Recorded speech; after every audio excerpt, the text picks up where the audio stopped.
Here on the red carpet with Ivan Reitman. How are you doing tonight? I'm feeling great. I'm really looking forward to this. Yes, well, congratulations on everything. You have such an extensive, wonderful career in show business. Can you please tell me how your background is in feature films, but I want to know with VR or virtual reality, how that's going to be incorporated in the next chapter of your career. Well, I was involved, with The Void, who are getting honored tonight for creating the Ghostbusters experience in New York, which is probably the most advanced use of VR for an audience that's ever been tried, and it's quite successful. And it was wonderful to go back to this story that I helped create, 35 years ago, and find a way so that people can go through an experience where people can say, "Oh, I'm a Ghostbuster. I'm really experiencing what those actors did in the film."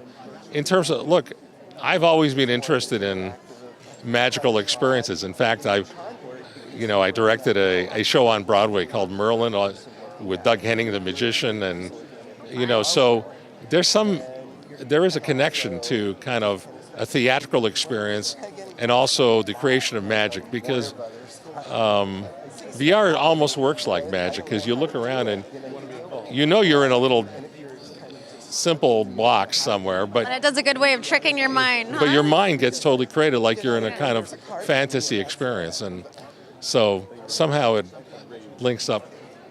How do you feel about the content creators that are creating virtual reality and how it weaves in with film production and kind of taking the lead right now on these in-house content creators with Hulu, Amazon, Netflix, Apple announcing their next thing with virtual reality? How do you feel as a film producer how it interchanges and weaves in with these other platforms and content?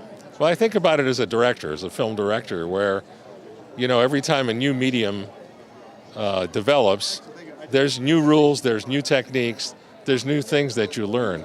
And it's trying to create a language that's the most effective storytelling approach and learning how to do it. And I think we learned a lot just by doing this thing we did in New York with The Void. And I have also worked on the PlayStation VR new Ghostbusters experience that we've done for home use. And every time I do something like that, you learn, oh, well, you can't cut to a close-up, even though people say you can't. There's lots of different techniques and styles of shooting, which is great for the Can you go from one lens to another lens, because at first people were very nervous about doing one or the other. Makes sense. It's sort of like the beginning of film, where people were worried about using a close-up because they thought that the audience wouldn't understand. And as soon as they did it, they saw, oh, your brain makes that leap, and now suddenly you have a new visual language that gets developed. That's so interesting that you bring this up, because I never thought twice about it until this second, but that's going to open up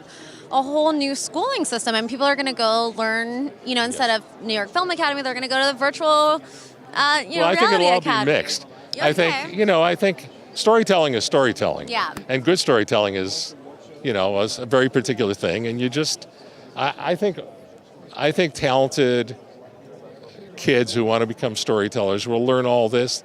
They'll be way ahead of my generation because, they'll have grown up with things that I didn't grow up with. Well, Ivan, we appreciate everything that you worked on, all the wonderful work that you do, and we look forward to seeing your next projects. Keep up the great work. It's an honor to meet you. Thank you. Thank you.